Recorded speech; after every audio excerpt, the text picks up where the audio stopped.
Now, the one common thread I believe in this whole thing is the drug war, which, after my experience, I think is one of the greatest public policy mistakes that this country has ever made. It is prohibition in a new set of clothes.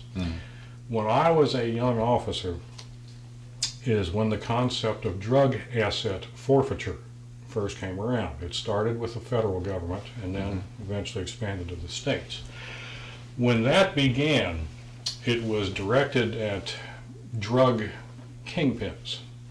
And the concept was, if you could establish a paper trail between the user on the street purchasing drugs and trace that transaction up the pipeline to where it ultimately ended up in this guy's pocket to buy his mansion or his airplane or whatever it was.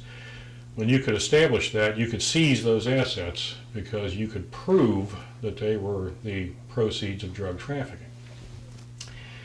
This required the same standards of evidence that are used in any other court proceeding.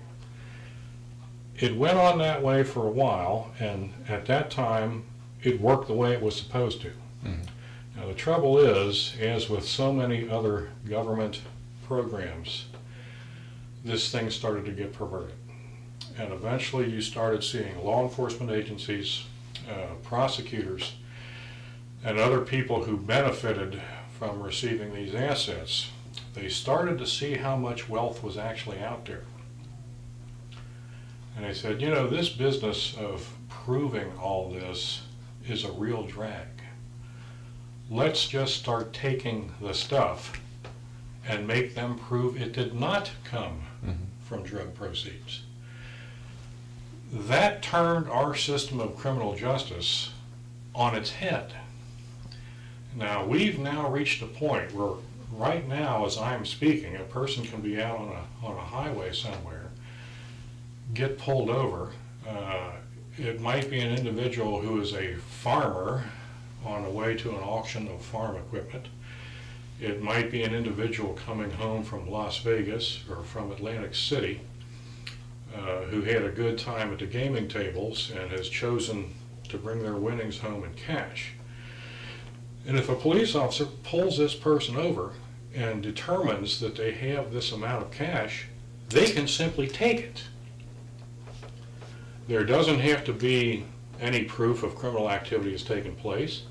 There doesn't even have to be an accusation that criminal activity has taken place. They can simply take the money, and the person's only recourse is to file a court action to try to recover it. Now, in many cases, their legal fees may well be greater than the amount of money they're trying to recover, and then it's not worthwhile for them to try to do it, which is what law enforcement agencies are counting on.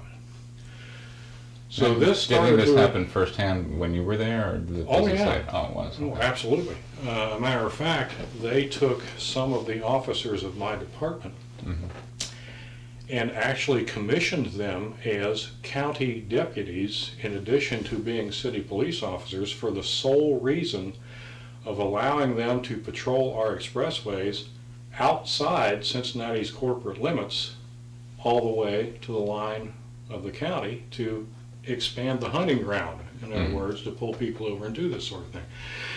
The name of the game was get the money. You know, seize cars, real estate, anything that you can get a hold of.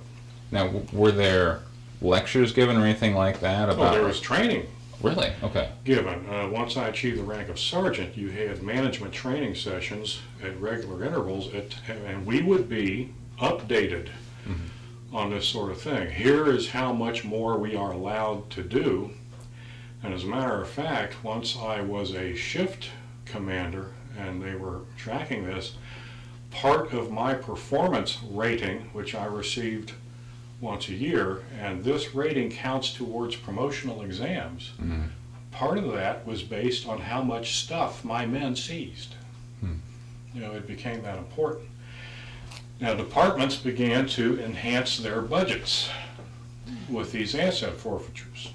But roughly what time frame were you seeing that by the way? Well, certainly by the time by the time I was a sergeant, you're talking about 1986 or so, this had become a fairly well-established thing.